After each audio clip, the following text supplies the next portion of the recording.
Shalom and welcome to the Israel Policy Pod. I'm Neri Zilber, a journalist based in Tel Aviv and a policy advisor to Israel Policy Forum. I hope everyone's celebrating, had a nice, long, and relaxing Thanksgiving holiday weekend, but now it's time to get back to business and the big news of the past week, which is the ceasefire in Lebanon. And we have a terrific guest with us today to break it all down, my old colleague Assaf Orion. Assaf is a retired Israeli brigadier general who previously headed the IDF's strategic division, and he's now an international fellow at the Washington Institute for Near East Policy, as well as a senior research fellow at the Institute for National Security Studies. This was a really good conversation about the Northern Front and the ongoing war, what exactly happened over the past 14 months between Israel and Hezbollah, the ceasefire that was reached last week, what the deal says explicitly and implicitly, and what are the prospects that it holds. These were just some of the questions that we got into, and there are a few people better than Assaf on this topic. Let's get into it. Hi, Assaf. Welcome to the Israel Policy Pod. Hi, Neri. Thank you for inviting. Nice to be here. It's really my pleasure, Assaf. I really thought you'd be the perfect guest to have on this week to discuss Lebanon and the Lebanon ceasefire. The Northern Front in this war is something you and I have discussed privately over the last 14 months, and I think even beforehand. So I figured it would be instructive to give our listeners a sneak peek into our conversations. And just for the record, we're recording this on Wednesday afternoon Tel Aviv time, exactly 1 week into the ceasefire, which we'll get into in just a minute. But I want to start here, Assaf, with some background as to how we got to the ceasefire. Basically, big picture, how do you view the Israel-Hezbollah war, which we all remember broke out on October 8th, 2023, one day after Hamas's attack, with Hezbollah starting to fire into northern Israel? So for about a year in the north, we saw this relatively limited war of attrition, tit-for-tat cross-border exchanges. But then in late September, Israel and the IDF escalated in a real way, beginning with those infamous beepers blowing up all across Lebanon. So how do you assess, in military terms, Assaf, what Israel and the IDF were able to do to Hezbollah over this past year plus? October 8th was an initiated, unprovoked attack by Hezbollah on Israel as part of the unity of theaters along the axis of resistance. Hezbollah tried to split the IDF efforts from Gaza to pin down resources, units, forces, and so on to the Northern Front, preventing the IDF from focusing on Gaza, but also showing some kind of solidarity to Hamas. And in this way, playing into Iran's grand design of eroding Israel, degrading it until its final collapse. Although many people don't recognize that was a war from day one, but the IDF chose to run it as a secondary front. On October 11th, 23, Israel deliberated whether to go to a preventive war against Hezbollah, but decided against it. And by October 16th, when it defined its war goals, the set war goal for the North was like a please do not disturb sign on your hotel room. Do whatever you need, restore deterrence, but don't escalate in a way that will undermine the main effort in Gaza. So the IDF went into the defensive, and that was its basic situation until at least the end of July this year. And I think what you could see is a pretty aggressive defensive. Hezbollah immediately had a success because on October 7th, Israel decided to evacuate its border communities, fearing a Radwan assault on those communities and having the October 7th trauma in the Negev in the south as, in our mind. So the evacuation created a situation in which Israel, for the first time, removed its own residents under enemy fire for a very, very long period. And Nasrallah made its own calculation that he can manage this brinkmanship game in a calculated manner without getting to full-scale war, dictating the equations. And he vowed to do two things: not to let the residents come back without his consent. And the second was not to stop shooting or not to stop fighting as long as Gaza is still fighting.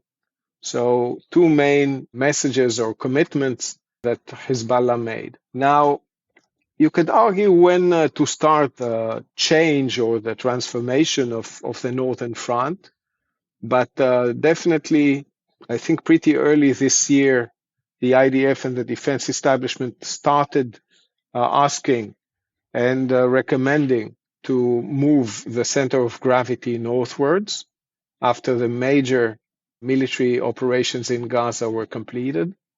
And in July, there was the rocket strike killing 12 children in the Druze village of Majal Shams in the Golan Heights. Mm-hmm.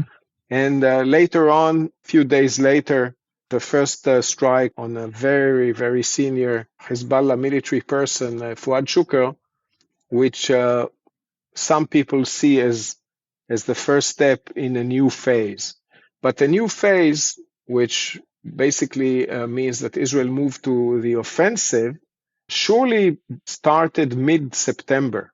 On September 15th, the IDF said that the Rafah brigade in southern Gaza has been defeated. On the 16th, the government decided to add a new war goal pertaining to the north, of returning safely the northern communities to their homes. And on the 17th was the pager attack that you mentioned, which I think can be seen as the official transformation or official transition from Israel's defensive to the offensive. Right. And since those pagers and beepers and then the walkie-talkies started blowing up, you had these 11 days where massive Israeli airstrikes all across Lebanon, assassinations of not only Hezbollah's leader, Hassan Nasrallah, but pretty much the entirety of their leadership and chain of command. And then I think, early October, the beginning of the ground operation into southern Lebanon. And really that continued in a big way, this offensive, until last week. And I think you'll agree with me that Hezbollah was heavily damaged in a major way. So I'm curious, as somebody who yourself goes back with Hezbollah many years, if not decades, were you surprised that the IDF was able to do this? Did you have an inkling that Israel had these capabilities? And to your mind, how badly was Hezbollah damaged over these past 2 months? The offensive, I think, was a very interesting one, because it kept Hezbollah guessing till it was too late to guess. I think until the moment of his death, Nasrallah was still wondering how he can stay out of a full-scale war. And what Israel did initially was to launch those Trojan attacks with the pager and the walkie-talkies. I think a strategic strategic blow, which basically blinded and literally blinded a very wide swathe of Hezbollah members and officers and seniors, from what somebody, I think, correctly said, hit them from the liver to the knee. And that was a good starting blow. It was also accelerating the decision-making in Israel, because the pagers seemed to have had an expiration date before they're being exposed by the enemy. So it was a use it or lose it situation. Then there was a quick succession of blows, those two Trojan attacks. Then, as Hezbollah lost its confidence in its safe communication or secure communication, they resorted to meeting, and there was a farewell party arranged for the whole command of the Radwan unit, and so on. So it looked like a quick succession, like the 10 plagues that still kept Hezbollah guessing, is it war yet or not? Yes, are we there yet or not? And by the time they could understand it's something else from what they thought, actually most of the command layer was gone. So it was a decapitation, but they were cut at the chest, not at the neck. Mm-hmm. Then it was combined with one very intensive day, like the pagers were, I think, Tuesday. The walkie-talkies were Wednesday. The attack on Radwan was Friday. On Monday, there was a 1,500 target strike, which took a lot of rockets out of Hezbollah's hands. And then the next Friday came Hassan Nasrallah's, killing. Demise, yeah. Yes, and that was his final miscalculation. And as you said, on September 30th or October 1st, began those ground operations, which were defined as limited, localized, intelligence-driven raids. So not conquest, but raid, which implies a limited time incursion into the first line of the villages. And even that was conducted gradually. So while Hezbollah was trying to walk the thin line of equations and not yet war and beneath the threshold of war, Israel actually did some hybrid creation, which is a limited all-out war. Right. Why do I say that? Because on the land component, it was indeed limited. It was only a shallow penetration into the near border area. But on the fire part of the plan, it was actually the full plan of the war plan. But instead of doing it over days in a shock and awe manner, they did it over 2 months. A lot of strategic gains from this kind of pacing and phasing, allowing evacuation of population, decreasing seriously the collateral damage, and keeping Hezbollah guessing to the last moment. In fact, Hezbollah throughout this war never exceeded several hundreds of rockets. I think one of the highest days was 250 or 300 rockets per day over Israel, when the pre-war assessments were talking about between 1,500 and 3,500 rockets per day as the expected rocket fire into Israel. So the devastation in Israel was far lesser than what we feared. Hezbollah never got to use its great arsenal in a massive way. It's lost most of its command structure. IDF assessment now talk about maybe 3,500 dead Hezbollah fighters, and maybe that same number at least of severely and moderately injured, which means that they lost a serious part of their 20,000 people in the south, and 80% of the strategic rockets, perhaps 70% of the shorter range rockets, 70% of the UAVs. Mm-hmm. So a significant blow, an actual rollback of Hezbollah's buildup, certainly the Radwan units buildup down south in Lebanon, of about 2 decades. So rolling back 2 decades in 2 months with a relatively low casualty rate is a fantastic military feat. And when you look at the ceasefire, you understand that Israel brought Hezbollah to agree to things that it would never agree before, and actually never agreed before. One is to stop fighting regardless of what's happening in Gaza. And the two is accepting a U.S. role where the U.S. is seen as the big Satan, if you wish. And Hezbollah shares Iran's goal to push America out of the Middle East. Mm-hmm. And the third is actually that Israel got a recognition that Hezbollah should remove all its weapons at least south of the Litani, and the flow of weapons into Lebanon should be under the Lebanese government control. Then we can discuss the actual value of such agreements. So that's a great setup to get into the ceasefire. And we should mention right beforehand that, yes, Nasrallah, right before he died, the day before, I think, he gave his last speech where he was still insisting that he wouldn't stop firing on Israel until there was a ceasefire in Gaza, as several Israeli military officials have told me over the past few weeks. He miscalculated and misunderstood Israel until really the last minutes of his life, that he got it completely wrong, even after, 30, 40 years of fighting with Israel. Yeah, in this sense, hubris doesn't make you perfect. You think you're right until you find you're not. Or as they say in The Princess Bride, that was the moment when we found out who is right and who is dead. That's right. It's a good line from a fantastic movie, Assaf. I think that might be our first Princess Bride reference on this podcast. So well done. It's appropriate.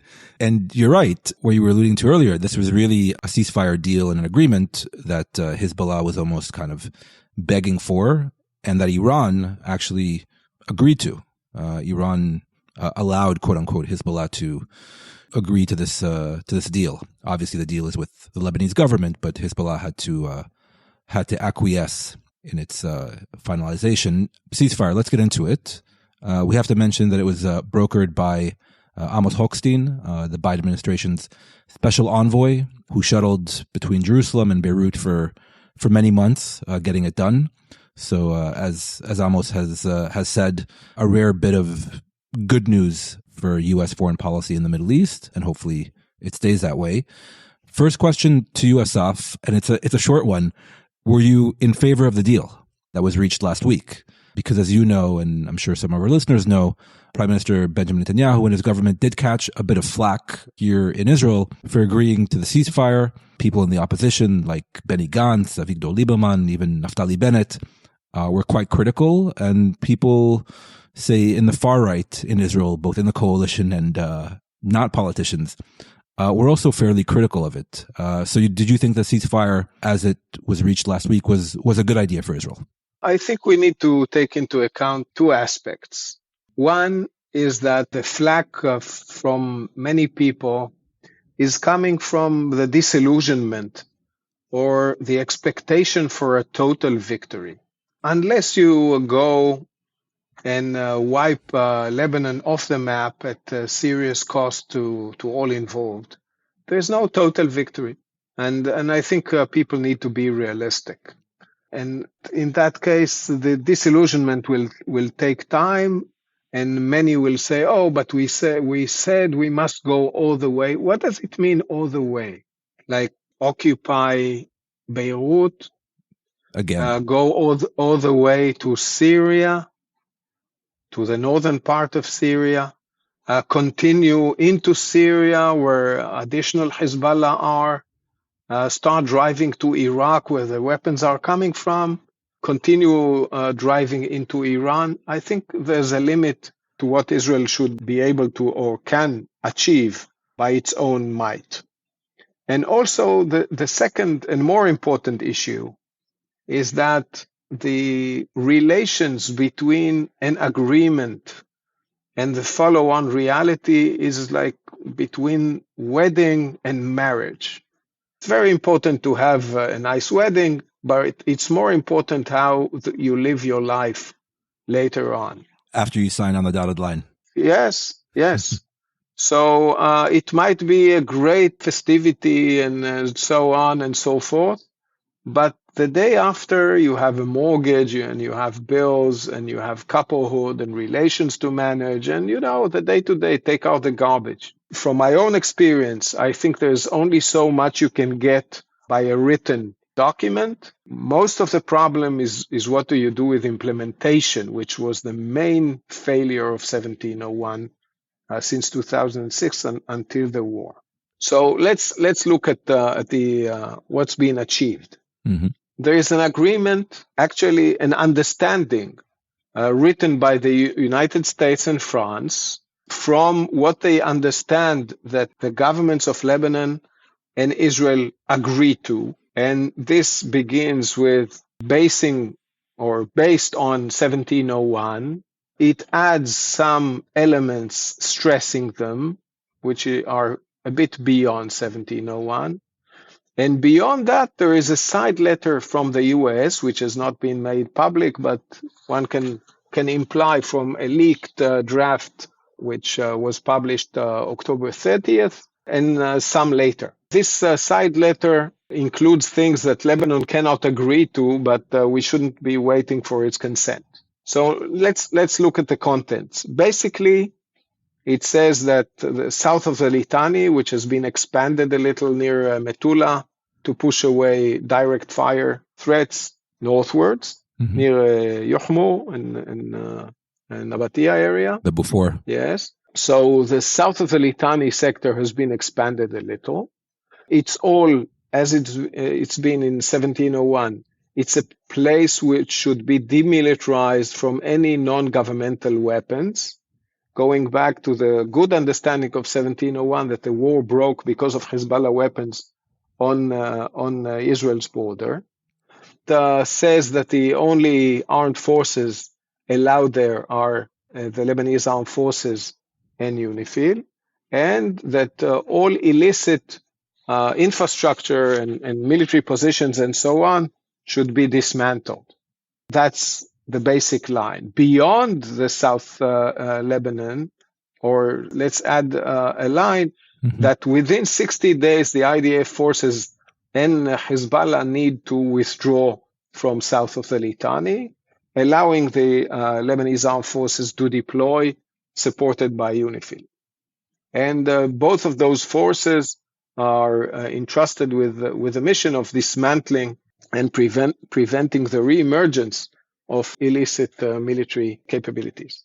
Beyond that, there are several clauses about the government of Lebanon's responsibility to regulate and control flow of arms into the country, production of arms into the country, and movement of those weapons in across the Litani River into the south, but also alluding, without mentioning it by name, 1559 and disarming the armed groups in Lebanon, which has been another failure of the UN Security Council implementation.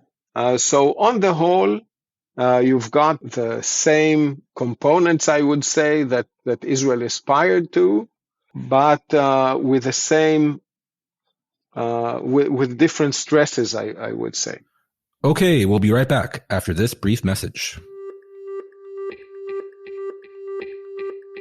Over 400 days since Hamas's October 7th terror invasion, and with 100 Israeli hostages still held in Gaza, the multi-front war, the Israeli-Palestinian arena, and Israeli politics face increasing upheaval. During this period of uncertainty, Israel Policy Forum experts are shedding light on complex policy issues and breaking down news developments impacting Israel's future as secure, Jewish, and democratic. In recent days, we've published a handful of timely explainers, including on the new Knesset legislation curbing UNRWA's activities, Defense Minister Yoav Gallant's firing, the stolen documents scandal roiling the Prime Minister's office, a deep dive into Hezbollah and how it functions within Lebanese society and Iran's proxy network, and an overview of the various missile, drone, and rocket threats Israel faces and the systems it has to defend against them. Links to all of these resources can be found in the show notes of this podcast. If you rely on Israel Policy Forum for credible, nuanced analysis, please make a gift today so that our work can continue to have an impact. Donate now at ipf.li/supportthepod or at the Support the Show link in the show notes. And now let's move to the mechanism of implementation itself. So basically speaking, it's still the responsibility of the government of Lebanon. Now let's not fool ourselves. It's the same government, and only insane people expect different results if we test the same conditions. The government of Lebanon is still in crisis. They still don't have a president. Elections were set for January 9th, so we'll see. But definitely Hezbollah lost a lot of arms, but hasn't lost its capability to coerce and terrorize the domestic theater in Lebanon. This government should instruct the Lebanese armed forces to implement 1701 in the south and beyond. The army immediately says, I don't have enough capabilities and capacities, please help me. And that's the thing that the Lebanese armed forces does best, is financial diplomacy, keeping funds and sympathy flowing from the West to feed its troops, to buy new equipment and so on. And the new part, I think, needs to make sure that this money doesn't flow for free, but only performance-based. But we'll talk about this a bit later. UNIFIL is supposed to support Lebanese armed forces as long as they ask it to. I think UNIFIL has to pass the same test. If the implementation architecture would stop here, I think I would have been even less optimistic than what I'm now, because, fool me once and so on. But here come two additional aspects or two additional layers of implementation. The first is a five-party, quantipartite, if you wish, forum headed by the United States, actually the commander of the special operation element or component of Central Command, a major general from the U.S. Army, together with France, and adding to the tripartite Israel-Lebanon UNIFIL forum of 2006. This, so to speak, mechanism or committee you see in some places is supposed to follow, monitor, implement, and coerce whoever's needs coercing for the actual implementation of the agreement. And we need to wait and see, because these days actually see the emergence of this mechanism and the first steps it is doing. It's supposed to rely on the two party submitting complaints about violations, sharing intelligence, and so on and so forth. So this test is still ahead. The fourth and most important layer in the implementation is Israel's own share in the story. Because while the agreement recognizes both sides' right to self-defense, in fact, the side letter from the U.S. apparently includes recognition of Israel's need to enforce directly whatever threats emerge, maybe exhausting first the use of the other mechanisms. But if threats are not addressed in a prompt way, it recognizes Israel's right to operate there, definitely in south of the Litani, but not only. And another interesting limitation that is included, it said that Israel's flights should not cross the barrier, the sound barrier over Lebanon, but it says that that flights are only allowed for reconnaissance purposes, which means that the first time that the U.S. is actually recognizing Israel's right to fly over Lebanon, as long as it doesn't disturb the neighbors, which I think is a big step ahead. So we have a new structure based on 1701 with an agreement, with a 4-layer mechanism of implementation: Lebanese Armed Forces, UNIFIL, the 5-party mechanism, and Israel's enforcement. And now we need to see how it meets, where the rubber hits the road, how it meets the reality from the day or the hour of the ceasefire. And this is also very telling. So we'll get into the events of the past week in just a second, but you may have buried the lead, Assaf. You were part, or the Israeli representative to this tripartite committee coming out after the 2006 war, included IDF, the Lebanese Armed Forces, and UNIFIL. What was that experience like? Obviously, it wasn't a very effective mechanism. So the hope is that this new kind of expanded and tightened U.S.-led mechanism is a lot more effective with regard to violations in southern Lebanon. But tell us a little bit about what your experience was like with the old regime. Yeah, I'm just working on a piece that tries to extract the lessons learned from my time to the current time. Some interesting and phased development over the years. In the beginning, we met 2 days after the war ended on August 14th, 2006. The beginning, the tripartite meetings were invested in coordinating the IDF withdrawal, dealing with unexploded ordnance, doing all sorts of coordinations to deconflict the movement of UNIFIL goes in, IDF goes out, then followed by the Lebanese armed forces and so on. Later on, it became a platform for us to point out violations, things that we saw Hezbollah doing against 1701. And gradually it became very clear that the Lebanese armed forces either deny it or, in fact, collude with it, telling all sorts of stories. A good indication was how the combination of Hezbollah and the Lebanese armed forces impeded UNIFIL's access to places where Hezbollah operated, with various pretexts, saying it's private property, it's a place of strategic importance to the Lebanese armed forces. This area is very sensitive to the residents, and so on and so forth. This is the Green Without Borders environmental organization. Yeah. Yes. So, well, the pretexts vary, but the result is the same, which over the year means that UNIFIL's footprint in south of Lebanon, regardless of 10,000 people doing some patrols, has been shrinking under an aggressive campaign, which I covered in a 2019 piece I wrote from the Washington Institute called Hiding in Plain Sight. Right. How does Hezbollah deter and cripple the UN? So over the years, I think we understood that this mechanism will not actually implement 1701, but exchange complaints about the other side violating it.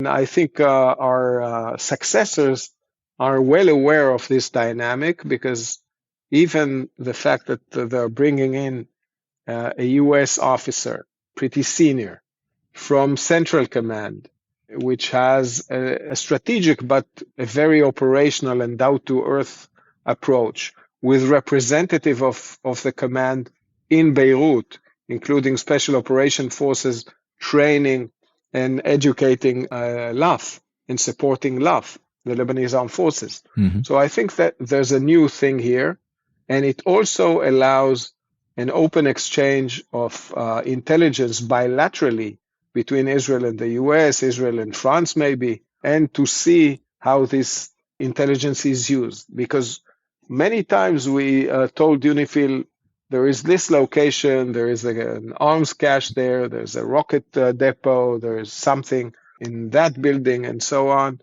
And we used to get the answer that we told the Lebanese armed forces, they checked it, it's nothing, or we will visit it in a month and a half. So you could actually hear Hezbollah saying, you can come in, I'm now decent. After cleaning up all that's been cleaning up, right, or otherwise just preventing their access from there or to that place.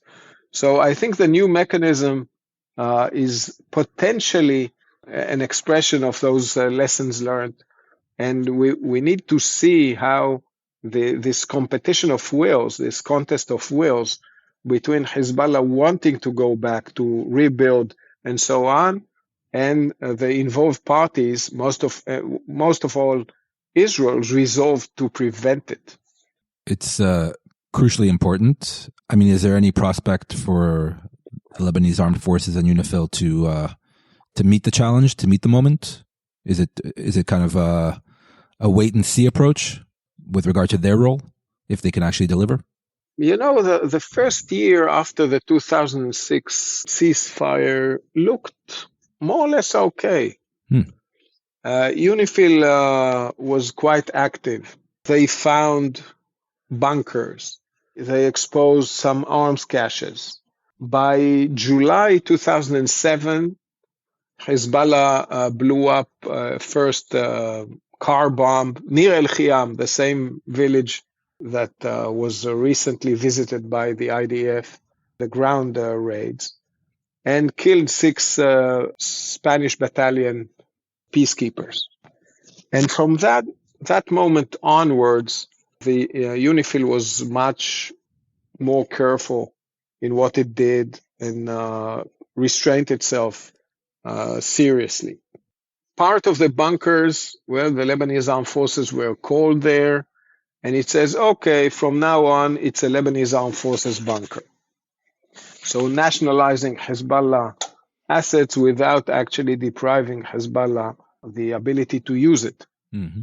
So I think we may see good beginnings, but this is a marathon, and we should run it fast from the beginning, and I think that is what Israel is doing. It's more or less an approach of distrust and verify, and not only verify, but enforce. We'll probably give them the chance to do this, to do that. The IDF is now present in some areas in Lebanon, in South Lebanon. It told the residents not to come back yet, warning them against it and using warning fires to prevent their return. But the IDF is not all over South Lebanon. So in some places where the IDF knows, and it knows a lot, because you asked me before, was I surprised? This is how the IDF should fight after almost 20 years of good preparation. Actually, this is the standard. Right. What we saw on October 7th was the utter failure. Our high standards only speak to the depth of the failure of October 7th. But the IDF made its business knowing what's going on in Lebanon. And actually we had, and we probably still have, the best intelligence picture in the world about Hezbollah assets in Lebanon, as you can learn from the bombing campaign. You know, we're not just carpet bombing it. We're doing a mass precision strike, or we were doing, which is based on good intelligence. This intelligence can now guide both follow-on strikes by the IDF and also efforts by the Lebanese armed forces, UNIFIL, and the quantipartite mechanism to go there. So let's think for a moment about a Hezbollah target that the IDF has. It can now bomb it, or it can give it to the mechanism to destroy. It will go to the Americans. From there, it will go to the armed forces, to the Lebanese armed forces. The armed forces will go there. Will they go alone or with UNIFIL? Will they go with UNIFIL or with a mechanism representative? When they go there and they find weapons, what do they do with the weapons?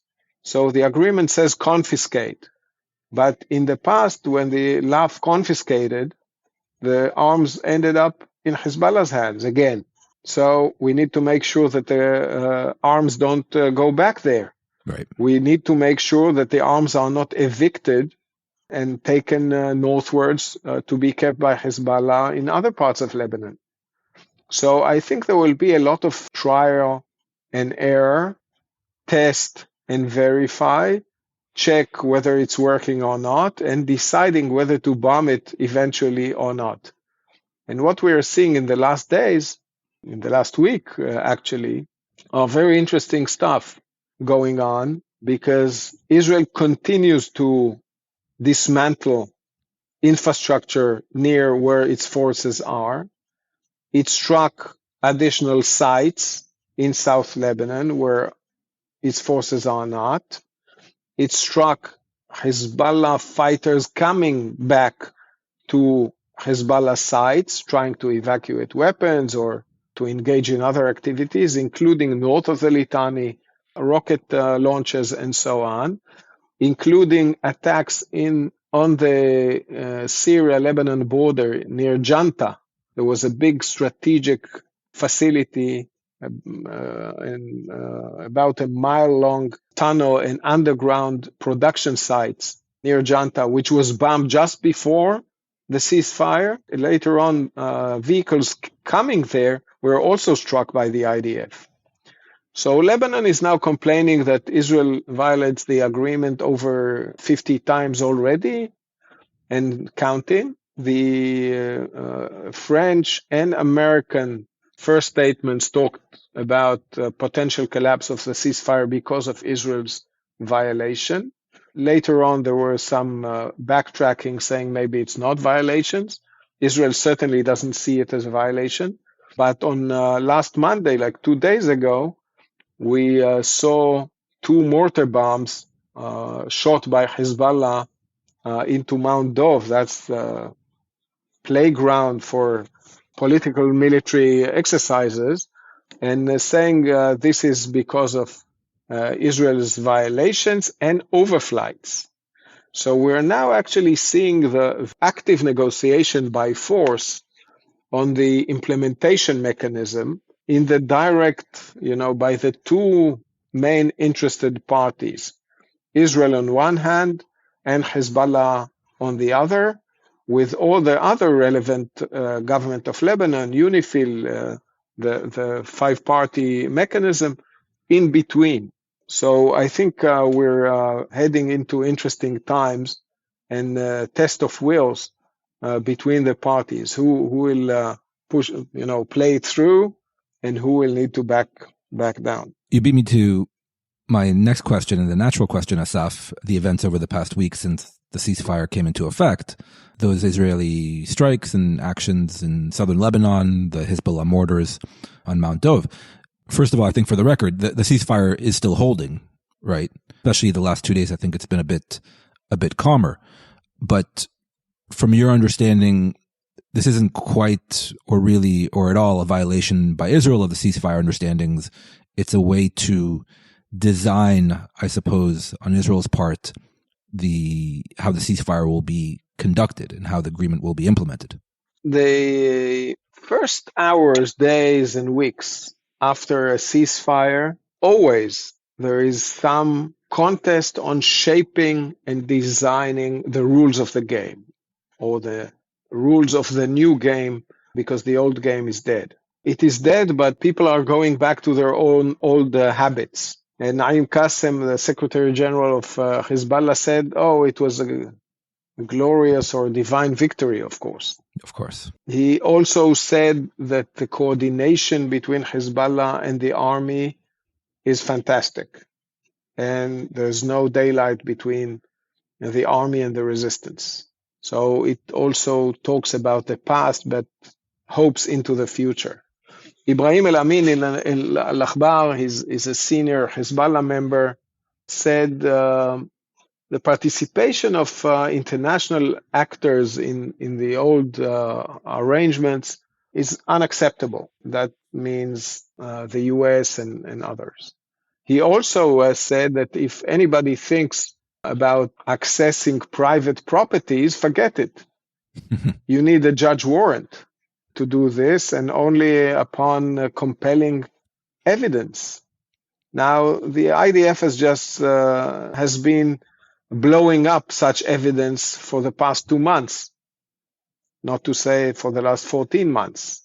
But this argument that legally you can't go to private properties in Lebanon because that's the law, this is a strong deja vu from our days in the tripartite in Nakua. Mm-hmm. Verbatim. The same argument was raised by the Lebanese Armed Forces representative in the tripartite meetings. So I think Hezbollah is certainly trying to gauge what it can do. Can it evacuate the remaining sites? Can it Can it safely bring out its fighter out of their hideouts? Can it move freely between north and south?